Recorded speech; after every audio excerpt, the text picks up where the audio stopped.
Hey there, party people. Welcome into our Sportsverse studios on our Friday agenda today. PSG are in action in a competitive match for the first time in 136 days. We head to France to get the latest on Mbappe, Neymar, and their route to a potential quadruple this season. Then we break down that match to Thomas Rongen, who joins me in studio before talking transfers. Lots of them, all straight out of Barcelona. 12 players reportedly on the market. Where should they go? How much should they be sold for? Dembele, Coutinho, Vidal, Rakitic. We're looking at you. Sportsverse starts now.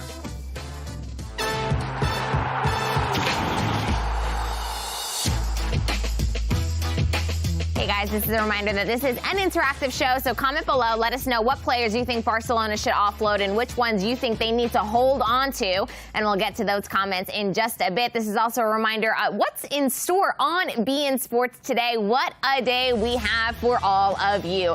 Antalya Sport taking on Galatasaray. That one's over on the beIN Sports Extra channel. But PSG taking on Saint-Etienne in the Coupe de France final at the Stade de France. Our coverage begins at 2:30 p.m. Eastern Time. Neymar, Mbappe, everyone in action, and that's precisely where we will begin. I want to welcome Thomas Rongen into the show. Thomas, PSG in action in a competitive match for the first time in 136 days, but who's counting? What are you expecting in this one? Well, based on what we've seen from PSG, shown obviously on our network in the preseason friendlies, we've seen a team that clicks on all cylinders. Lopsided wins, but some good wins against Celtic as well, and not by a 1 or 2 goal margin, but by quite a few more. So important, obviously, that PSG with that front four, so to speak, that's been so good. Icardi, Neymar, Mbappe, all on fire. And by the way, Neymar 4 goals, Mbappe, Icardi 3, Sarabia 3 as well in those 3 games leading up to this game. It looks like they're clicking in all cylinders and want to use this as a springboard for the Champions League as well. So this is a team right now that needs to sort out certain things. No Cavani, obviously, but hey, thank God there is Icardi and Sarabia potentially coming off the bench. Silva is staying, but maybe not potentially in the starting 11, because I think Marquinhos and Kimpembe are the best 2 center-back pairings. Now, if Marquinhos plays in midfield, which Tuchel has done at times, then there might be a slot for the captain and the experienced player, Silva. But right now, it looks like this should be a fairly easy game. Saying that, in one-off games, and Claude Puyol's team, Saint-Etienne, can maybe spring an upset, but they're also missing one important player, a young player that's done very well. There was on loan from Arsenal. They couldn't work out the deal, so he's not participating in this game, which is Saliba. William Saliba, a huge miss. He was actually a Saint-Etienne youth product. He was sold to Arsenal last summer, but immediately loaned back to Saint-Etienne. They tried to work out a situation where he could eventually play this final, but they did not come to an agreement. Quite a strange situation, because Arsenal even put out a statement saying that they had wanted a specific training regime followed by Saint-Etienne, and that Saint-Etienne weren't willing to follow that training regime. They didn't want to injure or risk a William Saliba injury, and so that's why they ultimately didn't come to this agreement. A tough situation for a player who certainly would have liked to play in this final, because for this Saint-Etienne side, they're looking for their first Coupe de France win in 43 years. This is a club with so much history in this competition primarily. Only Marseille and PSG have won the Coupe de France more times than Saint-Etienne have, but again, they haven't won it in 43 years. Claude Puel, maybe a bit of an underwhelming season for sure. They finished 17th on the table when all things were said and done, and Ligue 1 did come to a stoppage. What do you expect to see from Claude Puel's side, Thomas? I mean, it's a team that finished 17th, as you said, and was safe when they called, obviously, the season in Ligue 1, and might have had to battle for dear life if the season would have continued, which had 10 games left. So they are safe, which is obviously very important. You got, 2 guys up front that could potentially score some goal. Ryan Boudabous, obviously, and Mwanga is the other one. And then in the defense, they've got some veteran experiences. In Debuchy, who's a great right fullback, obviously Silva, Fofana, another center back, but this will be a tall order for Claude Puel's team. And by the way, just making sure that you know how old I am, I remember the great Saint-Etienne days from 43 years ago when I grew up in the Netherlands. and Saint-Etienne with Rocheteau, 5 players that played for the French national team for this small city and this small team that went really far in Europe for 2 or 3 consecutive years, and they've fallen off the pace. And this, as you said, Gabby, an opportunity for them to add to their silverware after many, many years, but they're up against the giants, so it will be a tall order. Yeah, it will be a tall order. And you spoke about Sarabia. You know, so much is made of, obviously, the big stars, Neymar, Mbappe, and Di Maria, but Sarabia really has been key to PSG's success in this competition, in the Coupe de France. He's their top scorer. He's played in every single match. He's scored in every single match. He deserves to start this final. Yeah, he probably does, and this is the tough part. Before the season, I did the same thing with the clubs that I coached in MLS.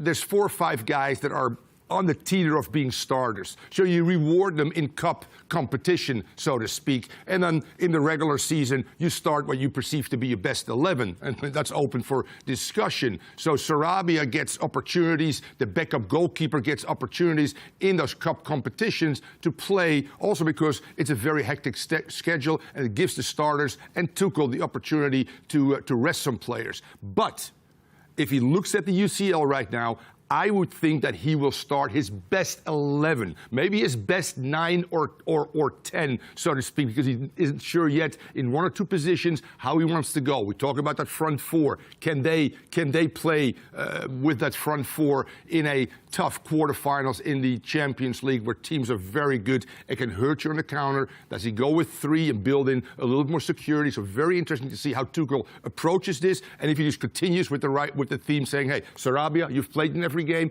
and you deserve, by the way, because he's got 3 goals in the preseason friendlies, so to speak, and he's been a guy that has made other players better, and that is very important for me. He could start. I don't see him starting, though, when the big games come around in August for the Champions League. A man who won't be starting, and that's for certain, is Cavani, who his contract ended on June 30th, and he opted not to extend it, so he will not take part in this final. But a man who has professed his commitment to the club is Kylian Mbappe, who has said that he is staying put at PSG this upcoming season, their 50th season. He wants to make it a historic one. How crucial is an announcement like that from your star player, Kylian Mbappe, him committing his time, his presence, his commitment to the club ahead of a final like this? How crucial is that? That's huge. My biggest obstacles were in the off-season or when the transfer window is closed, the speculation of players coming in and players leaving. And that's tough to handle in the locker room because players are looking at certain players. Is he going? Is he staying? So the statement of him, and also Neymar, let's be real honest, Neymar's not going to Barcelona, is key for a healthy locker room. And 2 guys that are very committed right now, they're playing the best soccer, I think, of their careers together, which they've not always done because Neymar's injuries. Right now, Neymar looks extremely sharp. Mbappe, as I said again, has said, yes, I'm staying, which means less friction, obviously, for Tuchel and for Mbappe to worry about, and they can really focus on the task at hand, which is, as you said, going still for a quadruple because they got 2 cup finals and then potentially, obviously, the Champions League run as well. So for your star players to commit, for your star players to be totally focused, which they have been in these friendly games, is huge for Thomas Tuchel. You can buy something like that. Yeah, scoring 20 goals in 3 matches is definitely what I like to call a hashtag focus. Jaben Karama saying, Atalanta going to humble them in August. That's where I want to get to next. Obviously, they've been preparing with these friendly matches, but nothing compares to a competitive match, to a cup final. This really is a dry run for what they're going to do in the Champions League. They're up against an Atalanta side who have been in scintillating form all season long. They're currently 2nd on the Serie A table. They're doing what no one thought was possible. What are PSG's weaknesses, not only in this match, but looking ahead to the Champions League for you? The weaknesses is where Atalanta is very strong. They got a trident that is, you talk about Zapata, you're talking about Muriel, you're talking about Papu Gomez. They're pulling the strings in their transition. They're great. They love to go at you with numbers. So the key for PSG is not to lose balls, I call it, in tough spots. And tough spots means in the midfield area where a great Atlanta team that goes forward with numbers can hurt you on the counter-attack, so to speak. This should be actually one of the, or maybe the most mouth-watering clash if we're looking at a Champions League quarterfinals between PSG that can score goals and at Atalanta, that, by the way, with 3 games left, is at 95 goals. They can go over 100 goals. And the most important thing there is this is Serie A versus Ligue 1. Okay, we expect PSG to get around 100 goals, but Serie A, that's still known for the best defensive structure for most teams, for Atalanta to score 95, by the way, and making a great run in the Champions League, and again putting pressure on Juve, who, by the way, didn't win the title, but can win it on Sunday, right, with Ronaldo at 30. But man, Atalanta has shown that they are the real deal, and this could be a incredible shootout, potentially on paper, with these two teams that are so dynamic and have great front threes and fours that can score goals at any given time. Yeah, it's going to be an absolute partidazo. Worth noting that Atalanta are unbeaten in 15 Serie A matches. They haven't lost in Serie A since January. So what an unbelievable run. I want to hit the comment section before we move on here. Brendan Fuego welcome, saying, haha, that's not a commitment. He's just saying, enjoy me one more season before I leave for Real Madrid. Brendan, I disagree with you. That is a commitment from Kylian Mbappe, because he could be playing the market. He could be hush-hush and keep these rumors swirling. And he has come out and said, no, I am staying put. Let's put an end to this now. Let me focus. Let me enjoy these final matches with my team. Do you agree, Thomas? Yeah, and it shows you also the maturity right, process. As I said before, as a coach, the hardest part at the end of the season was the speculation of players coming in and going, and the huge transfers, and players that don't make as much money in the locker room are somewhat jealous. And those are hard things to put your finger on, and as a coach to continue to look everybody in the eye and say, we got to move forward, guys. Don't worry about it. Yes, they do, because the papers are full each and every day. And for Mbappe and also Neymar to come out shows me the maturity and the commitment and the willingness right now to sacrifice for the team and do what's right for this club, and focus solely on the task at hand, which is beating Saint-Etienne, another cup final, and then the Champions League. So yes, Gabi, that's huge for this club, and clearly I also disagree with our Brandon. Exactly, that claims it's otherwise. Yeah, Brendan, we love you, but we disagree with you. And here's a reminder that you can catch PSG taking on Saint-Etienne right here on beIN Sports. Our coverage begins at 2:30 p.m. Eastern Time. The Coupe de France final. PSG looking to pick up their second piece of silverware, the second of 4 potentially. Wowzers. We'll see you guys at 2:30 p.m. Eastern Time for that one. Alrighty, let's switch gears. Sticking with France, but also bringing it to Barcelona. I wanted to get your thoughts on the rumor that emerged from L'Equipe this week that said that Laurent Blanc is being lined up to be Barcelona's next manager, potentially. What do you make of that rumor? Well, Jorge Mendes is his agent, yes, which means a very smart guy that knows how to play one club versus another, or one manager versus another, or one player versus another, has great influences, obviously. And if you look at a short-term solution, because Saint-Etienne is under pressure, he's still there. I think he'll stay there. Laurent Blanc could be an option. And Laurent Blanc, by the way, was a great player. So he walks in that locker room right, with reputation, similar to Zidane. Obviously at Real Madrid, and that's huge for certain players. And he'll know quite a few players, including obviously the French players, because he coached them for the French national team when he was their head coach as well. My only problem is he's been on a long hiatus, Gabi, and there's something that's not there. There's been so many openings, and all of a sudden Laurent Blanc, for whatever reason, never won it, obviously, with PSG in terms of the Champions League, but most managers have not. It would be an okay choice. It would be, after Frank Rijkaard, the first foreign coach as well. Not sure how good his Spanish is, but those are little things that would play a role in the decision-making by the Barcelona board. I don't think it's something that will happen, but with Jorge Mendes, you never know. Yeah, with Jorge Mendes, you really never know, because that's a man that can make just about anything happen within the football world, especially when we're talking about transfers. What we also don't know is what Barcelona are going to do with their bench or lack thereof. A new report straight out of Spain is that 12 Barcelona players are for sale. Yes, that's over a starting 11. Wow. They quite literally mapped it out on a pitch, and it's an entire team for sale. The 2 big names on the list, and we're going to go through them all and talk about where we think they should go and how much money Barcelona realistically can get for them. But the first big one is obviously Ousmane Dembélé, who is linked with a move to United and also PSG. Now, Barcelona paid 150 mil for him. We all know what happened that summer. They went and they rushed and they bought Dembélé and Coutinho because Neymar had left. It was an emergency last-minute buy, not really smart business. But now he's valued at around 60, so less than half of what they paid for him. If you're Barcelona, Thomas, do you get rid of this player? And if so, where do you sell him? I would not sell him. I think that he's been very unfortunate with injuries. Now, again, within the locker room, coaches and medical staff, maybe they say, listen, he's an injury-prone player. He's like Umtiti. He's going to break down again next year. Cut your losses and move on. In the other side, I say this player still has a sexy appeal. There is something about this player, although he hasn't shown it obviously in the last year and a half, that certain clubs are going to look at and say, at 60 million, that might be a bargain if he can stay fit and can perform up to the level that we've seen Dembélé play at before all of his injuries. And the interesting part is apparently he is as fit and as healthy as he's ever been.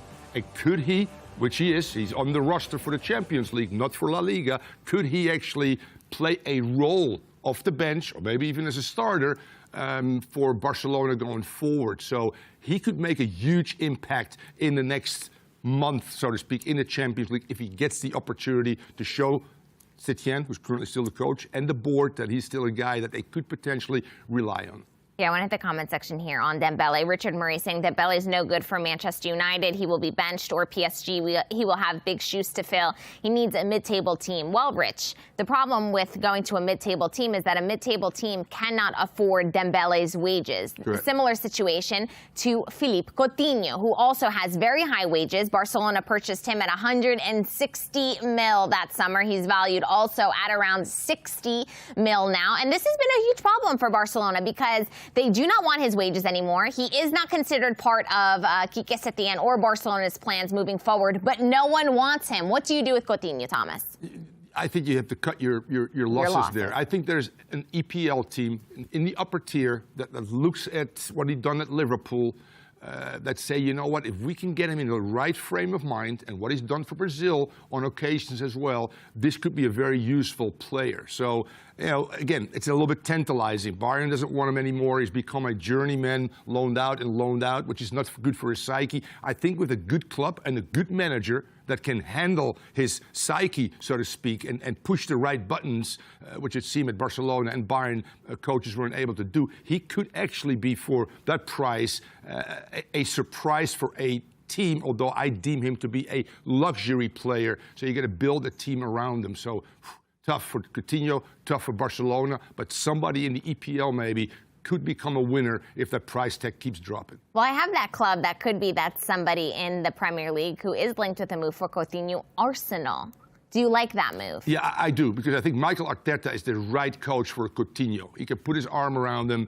He's respected. He's an Arsenal legend. He's played on the highest level. There's some similarities in playing style between those two as well. So I think that Arteta wants to rebuild Arsenal. Maybe he's looking at Coutinho as, and there we see Coutinho with that number 10 jersey. Maybe he could be the number 10 for Arsenal, although their problems are bigger than a Coutinho. They need to shore up their defense, obviously. But somebody that Arteta might be able to get going. And if he gets going, he could be good for any club. A lot of people in our comment section are playing transfer market with Coutinho. Clayton Brown saying Coutinho to City would be good. That would be interesting. Someone else saying, I actually still think Coutinho showed flashes at Bayern of his Liverpool self. Certainly, but his wages are just too high. Bayern Munich didn't want to make the investment, and you now have the problem with, just like you said, Thomas, that he is a luxury player, but a player who's less expensive and has also shown fantastic glimpses this season is Arturo Vidal, who is linked with very interesting clubs. And I know one of these in particular is going to get you excited, Thomas. He's linked with Inter, Everton, and Inter Miami. What do you make of that?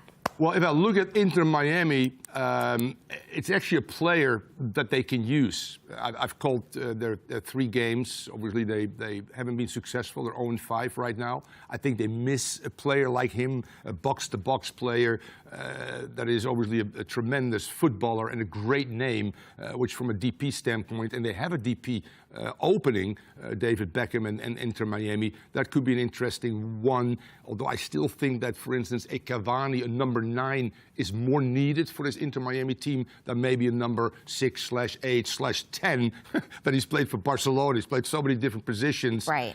Scoring some goals. He's an addition still to any team, I think, that he goes to. And at this stage of his career, maybe it's nice to spend a year or two on South Beach and play some games here.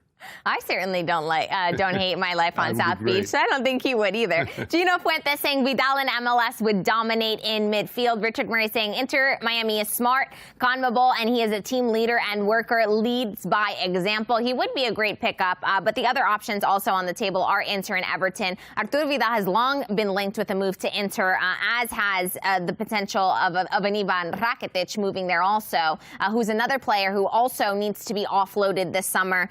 Barcelona paid 20 mil. He's actually marketed at 22 mil, so they would make a little bit of money, or at least make their money back. So a good bit of business for Barcelona, a team that we say doesn't do so well in this transfer market. But Rakitic has been linked with Manchester United, Inter, a move to MLS also, and then, of course, a return to his Sevilla. Which one would you prefer for him? I mean, you look at that whole list right now, and I talked about unrest in a locker room. Rakitic, Vidal, Coutinho, Dembele have been rumored for 2 or 3 years now in every offseason, every opening of a transfer window. And that will do something to the psyche of a player, believe me. And slowly but surely, Vidal has said something about Saint-Etienne. Rakitic has said something as well, because they all think they deserve to be starters. So what Barcelona is doing, they're putting a big list out there and hope that maybe half of those guys get a bite, so to speak, and the other half maybe stays. But you got an other half that's been just thrown out there, basically, for anybody to get to, that if you return to preseason for Barca or you're going to the Champions League, you're not going into a Champions League with a real good feeling about your psyche, your own personal psyche, which then affects the team as well. Whereas PSG has done it right. The big players came out, we're staying. The club says they are staying. At Barca right now, it's incredible what's happening. And for Barca to allow this to go on is just insanity, in my opinion, and doesn't bode well for them against Napoli, or even if they get beyond that. Because you know what? I don't think all these guys want to bleed for the color of the club anymore, because they haven't been treated properly, in my opinion. Right, and the list of players who have not been treated correctly just keeps growing and getting longer and longer. Yep. A lot of you in our comment section asking about Ansu Fati. Ansu Fati has piqued the interest of just about everyone, primarily Manchester United. Well, what Barcelona want to do is have him sign a new contract to ward off that interest with a $350 million release clause. So that's the latest on Ansu Fati. I don't think he's going anywhere. Some of the other names on the list are Neto, Junior Firpo, Rafinha, Nelson Semedo even, but someone asking about Martin Braithwaite. Leonga Martin Monono saying, I learned Braithwaite will be leaving. Why did Barca buy him in the first place? Now Leganés is going to Segunda. A really sticky situation for those of you that haven't been following. Braithwaite was purchased as an emergency buy from Leganés. Leganés were then relegated. If you want to connect the two, that's up to you. But nevertheless, Braithwaite was purchased at a time where Luis Suarez was injured and thus not available. This stoppage has really hurt Braithwaite because he wasn't given the chance to shine without a Luis Suarez available. Do you think that Barcelona should now offload him, Thomas? If you look at the whole list, he's the cheapest option. And probably a great guy in the locker room who works extremely hard. I would keep a player like that, not as a starter, but coming off the bench and helping you out a little bit as well, allowing to keep your wages down as well, because he's fairly cheap compared to some of the other players. So it would be prudent for them just to keep a guy that apparently is a great guy in the locker room and a lot of guys on that team like. Yeah, okay, so let's move on because we are running out of time. We have 1:30 on the clock. I want to get your take on MLS's back, the tournament, because at the beginning there were people who were quite critical about it, but actually it's gone particularly well after the rough start. We all know what happened at the start of the tournament, but since then it's gone off pretty well. What's your thoughts on how this tournament has progressed? Yeah, after the 3 months hiatus, MLS is back. That's also how the tournament is called, obviously. Odd hours. I call called the game at 9 a.m.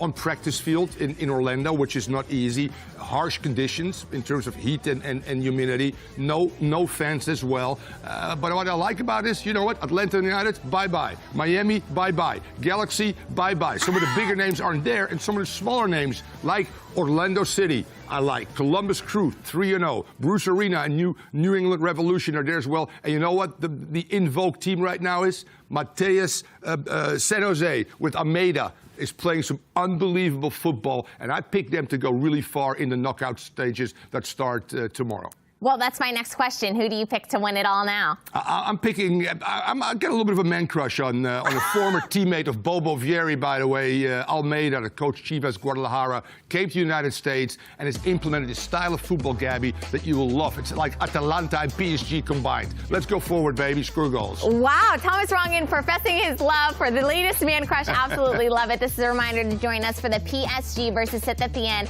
Coupe de France pregame show at 2:30 p.m. Eastern Time. We'll see you then. Bye, guys.